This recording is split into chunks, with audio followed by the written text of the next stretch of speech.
Content presented on the following show by any host or by any guest should be used solely for your entertainment and enjoyment. The views and opinions of the following show are not necessarily those of the Whole Care Network, other show hosts on the Whole Care Network, or advertisers on the Whole Care Network. Shows on the Whole Care Network are not intended to treat, diagnose, or claim to cure any disease or condition. Always consult a professional when making any changes to your physical, spiritual, mental, or financial health. And thank you for listening to the Whole Care Network. How do you want to be cared for as you age? By planning now, successful aging is in your control.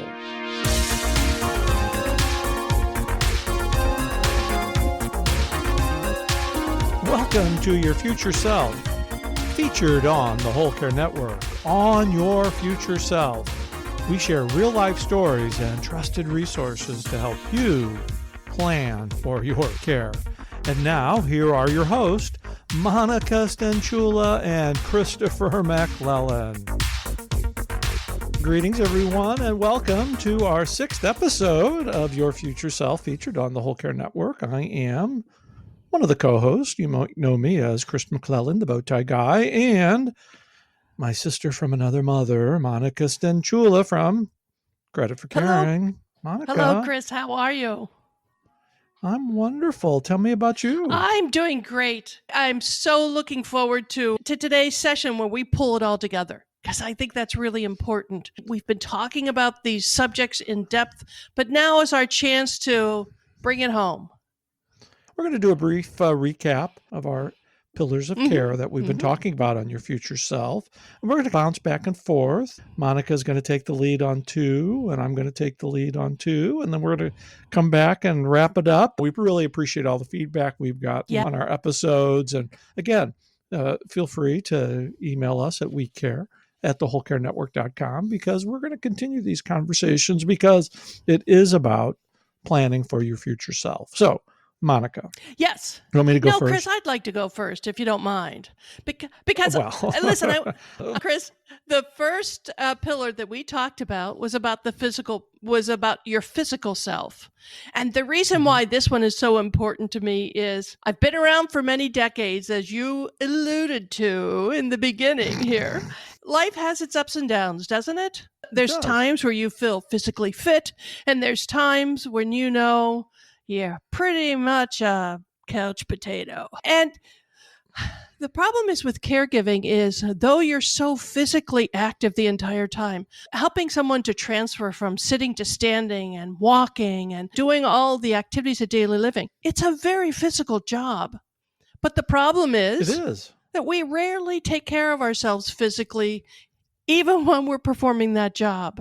And so to me, I love talking about the physical side of this, because your physical health is the foundation of making that machine work that you call your body. And what we discussed during that is, don't lose sight of yourself in that whole process. And it's so easy to do when you're a caregiver. Very much so. Yeah. It's so easy because the focus is on your loved one that you're caring for, and it's a privilege to care for them. But we need to make sure that we take care of ourselves as well. At the end of the episode, there were 2 recommendations that we made that I want to underscore for this last episode. And the first one was yours, about setting a daily intention. And Chris, what do you mean by setting a daily intention?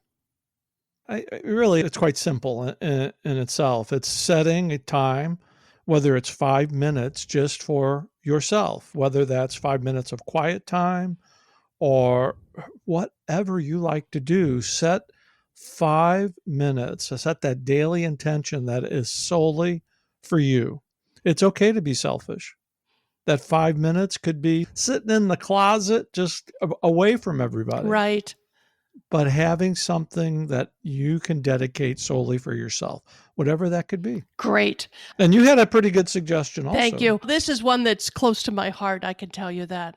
And that is to make sure that you get at least 15 minutes of time outdoors every day. And we know that getting sunshine, getting natural vitamin D is important for everyone. So getting outside, letting the sun shine on your face, taking some deep breaths, just get some new air into you is really important. And if you happen to take a walk during that time, all the better. And it's real easy for all of our listeners to access. Just go to the Whole Care Network and you'll see the little icon for search. It's the magnifying glass. Just type in your future self and you'll be taken right to the landing page and you'll see the item right there to download for all of our sessions. Let's move on to the second pillar. And this one is the social pillar. And boy, this was a great discussion. I have to say that, okay, all of them were my favorite sessions. This one really stands out. And it stands out because of you. You shared a lot about your own caregiving journey. And then you finished up that session with talking about the 5 stages of grief that a caregiver goes through. Hey, Chris, would you go over those as a summary for our social health? I'd be happy to. And I think it's so important to remember in these suggestions here. Caregiving is different for everybody. And while we certainly understand where other caregivers are coming because we've been down that road before, I came up with these 5 stages of grief that were relatable to me. And I feel every caregiver experiences these at one stage or another. They may not be in this exact order, but I think everybody does experience this. And it's like the first one, relief. No matter what role you're playing in caregiving, there is some relief when it ends. And it's okay to recognize that you mentioned it earlier, that those nights with sleeping with one eye open. Yeah. And there's relief that it is over. Relief for both people, both the care partner and the caregiver. And it's okay to recognize that and own that because it's been a hard journey, whether it's been a short caregiving journey or it's been a 10 years or more. There is relief that it's over. And then sadness as well, because the life you once knew with your care partner is no longer there. And on a sidebar to that, I always like to phrase that as it's having 2 relationships in one. That pre-established relationship that you have, whether it's a spouse or a parent or a grandparent or sibling, and then that a caregiving relationship that is added on, all of a sudden, those 2 relationships end at the same time. And what do? And there's some sadness there. There is not some sadness. There's a lot of sadness there.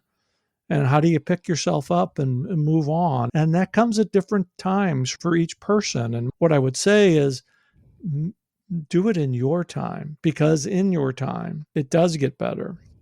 And then you move into the guilt, those what ifs. What if I could have done this better? What if I could have done this different? If I had just made that decision, if I had stayed that night at the hospice, the first night at hospice with Richard, they probably wouldn't have given him the morphine. Okay, but at the same time, I remember you saying our caregiver capes are limited. Get this in perspective. Our caregiving capes are limited. We can only do so much. And our care partner's life is predestined. There's only so much we can do. Don't beat yourself up over the what ifs. Take comfort and joy in knowing that you showed up. We often forget about that. You showed up and you were there, because there's a number of people who can't show up. Right. Yeah, and then from the guilt, we move into acceptance.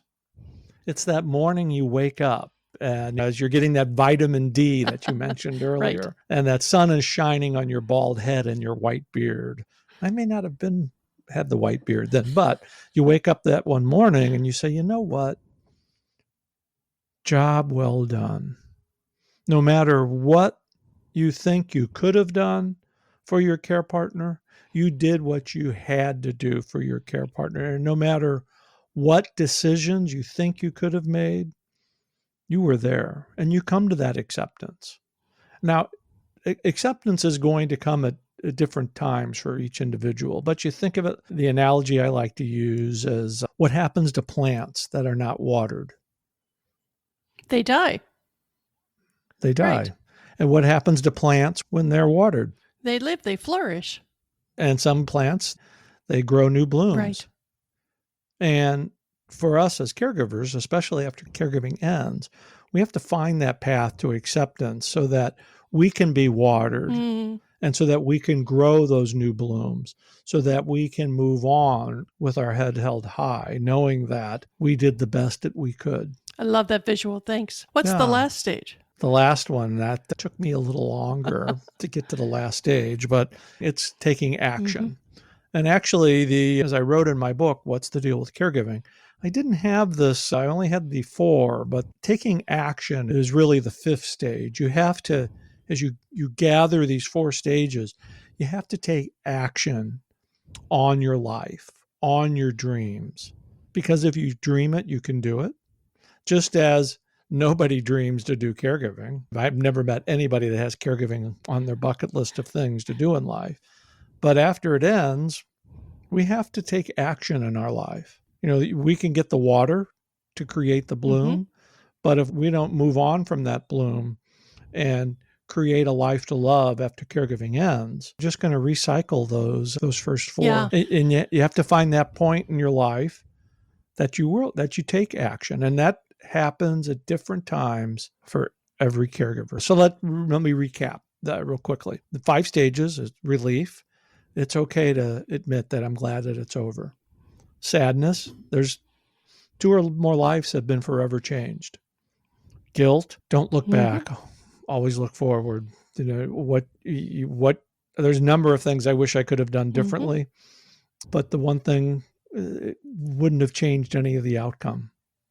Acceptance that you did a good job, you did the best that you could, and then taking action on your life, on your dreams, and doing what not only you want to do, but you know that your care partner would want you to do.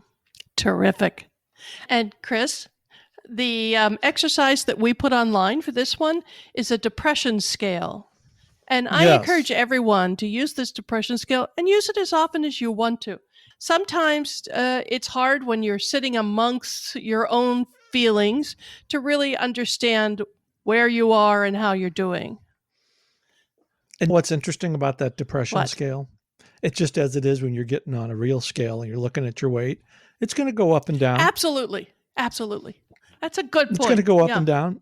Yeah. And what you want is that little lever there to just bounce around and from 1 or 2 points to each other, because there's always going to be some good days and some bad days, but you want to be as level as possible. And that's why on the Whole Care Network, we want all 4 of our pillars to be as level as possible. Because, Monica, you've been to a restaurant, you sat down at a table, and one of the damn legs isn't level, and it's all right. What happens? You get frustrated. You're calling the waitress. You put those little bags of sugar underneath. If your pillars aren't balanced, that's when the Geiger counter is going to go very far to the depression side. That's a great point. Great. Hey, Chris, how about we take a break here and come back and talk about the last 2 pillars? You're listening to Your Future Self on the Whole Care Network. We will be right back. Hey, it's Christopher McClellan from the Whole Care Network. I hope you're enjoying this episode of Your Future Self. And to learn more about our 4 pillars of care, visit us online at thewholecarenetwork.com, where you'll see a full description on all 4 of our pillars. And while you're on our pillars page, just do a quick search for Your Future Self, which will take you to our landing page for this podcast, where you'll be able to grab your homework assignments and see all the great discounts that we have to offer through Credit for Caring. And be sure to subscribe to Your Future Self wherever you listen to your favorite podcast. Now let's take it back to Monica. Welcome back, everyone. Now we're going to move on to the last 2 pillars of health we covered in our series. And the next one is a favorite of mine. It is about the legal and financial issues of taking control of yourself. Our guests for this episode were Amanda and Ryan Singleton. From Singleton Legal. SingletonLegal.com. And they're located here in St. Petersburg, Florida. And it's also important for me to mention that when it comes to legal information that we share on the Whole Care Network, it's for information purposes only. Always check with your attorney for any personal legal consultation. Thank you, Chris. And that is a good reminder to all of us. So Amanda is an elder law attorney and Ryan is a consumer attorney. And boy, it was great having them on for this episode. Yeah, it really was. Because I can tell you, as a lifelong social worker, the things that they talked about are so fundamental to getting caregiving and life after caregiving. What I want to do, Chris, is I'd like to go over the 4 main points of their presentation, just because I think we can never say it often enough. Is that okay? I'd say have at it. Okay, thank you. The first one is to get organized. You need to know what your assets are and what your obligations are. Organized as a caregiver? That's exactly it, Chris. How do you do that, Monica? Well, you find your bank statements, you find your credit card statements, you start to pull all that together, almost like you were doing your taxes at the end of the year. In fact, you could use the documents that you use for your taxes for the previous year to get started. But get these things organized. Know what your obligations are. Know what your income is that you have that you can rely on. That's the first thing. So get organized. The second is, and I love that Ryan covered this in such detail, it's about creating a budget. In fact, Ryan put a link on this financial pillar on the website just on creating a budget, and you don't even have to do your own calculations. It will calculate for you, which is really terrific.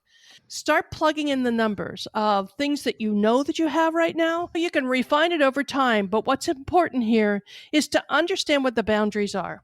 How much money you have, how much money you're going to need to live. One of the things I remember from Ryan's talking with Ryan on the episode was it was such sound advice. Don't pay anything with cash. Yes, he did, didn't he? That words of wisdom was so important. And I thought back, how many times do you go to your local corner drugstore to pick up something in an emergency? Sometimes you just have to do it, but if you're able to use a credit card, you've got a couple of different records that you can always access, and it's easier to keep track of your expenditures. Correct. The next thing he talked about is, we were just talking about it, Chris. While you're trying to make ends meet, there's a point where you may want to start liquidating some of your assets. And boy, that should be done carefully. Very much. And that's where you really do need the professional advice. And one of the things that Ryan mentioned, when you talk about liquidation, you want to make sure you're liquidating the right assets. And that's why, again, it's so important to speak to somebody, speak to a professional who can guide you through this, because in most cases, caregivers are going to be making these decisions while they're in an emotional state. Right. This is for information purposes only. Always check with your professional, whether it's an attorney or an accountant. Make sure that you're following the guidelines as related to your professional advice. That's right. And the last thing that Amanda was talking about was about what documents you needed. Yes, it's very important to have the right documents and be ready with those documents when you go to the hospital. So we're talking about the life care documents of advance directive, living will, and health care surrogate. Now, right. And each state's going to have something a little bit different, but it's important for all of our listeners to two things. Check with your attorney about these documents. And I think, I'm pretty sure Amanda had mentioned, but I think it's pretty much standard across the board. Review those documents every second year, if not sooner. That's right. The other point that Amanda was making on having these important documents is to always have a power of attorney that is a binding power of attorney, so that you can access bank accounts, that you can sign forms on someone going into a facility on their behalf, putting your name and then said on the behalf of, and the person you're signing for. because you're their agent as their power of That's attorney. Right. It just reminds me of our story when Diane Lade wrote so elegantly, our healthcare proxies, they're like love letters. Wow. They're like love letters. Yeah. The trust that goes into putting somebody on these documents, they are love letters because you're entrusting your wishes to somebody that you love and care for. That's right. You're entrusting your... It was a great session. And if you missed it, I really encourage you to go back and listen to it again. So, Chris, this leads us on to our last pillar, which is spirituality. As we talked in this pillar, we kind of spirituality, holistic. We certainly respect everybody's religious beliefs. That's right. And I've had a number of questions about spirituality. What do you mean by spiritual? That's what I mean. It's spiritual, holistic.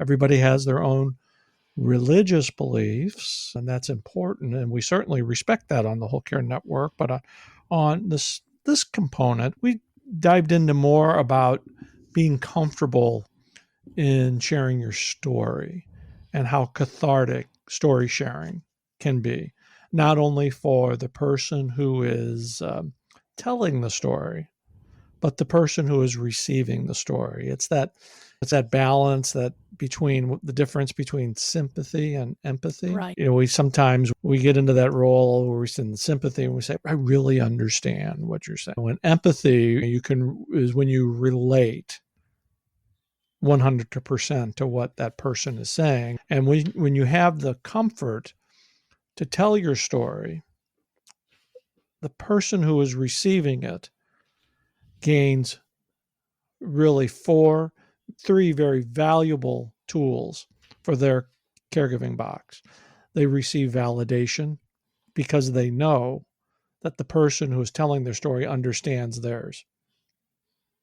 They receive resources because along the road on telling that story, you're going to talk about the great resources that you uncovered.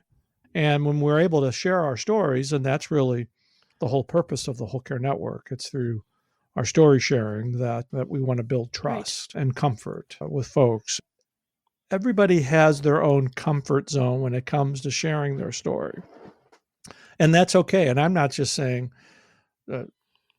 don't be selective about telling your story, but find that comfort zone when you tell your story, because it's going to help both you and the person receiving the story. Chris, and I think this last pillar underscores this the most, because what we're talking about, this holistic approach, is what is it that you want going forward? What is your future self after caregiving? Is your future self? And what can you do to control that? Go find it on Your Future Self on the Whole Care Network. Download it. You can download all homework assignments as given to you by Sister Brunhilde and Monica Stenchula from Credit for Caring. The information, the downloads that we have, the documents, they're all there to help you in your caregiving journey so that you can plan for your future self. Yes. Yes. Chris, this has been an incredible journey with you. I have loved every minute of it. Thank you so much for inviting me along. Thank you. And we want to thank all of our listeners for tuning in to Your Future Self. And please check out all of our podcasts on the Whole Care Network. And we got a lot of great things happening on the Whole Care Network. So, Monica? Yes, Chris? You're pretty awesome. So are you, Chris. Thanks so much. It's been a great journey. Thanks, everybody, for listening. We'll see you for another episode of Your Future Self when Monica says we're going to do another one. How's that? Okay. Take care. Bye for now.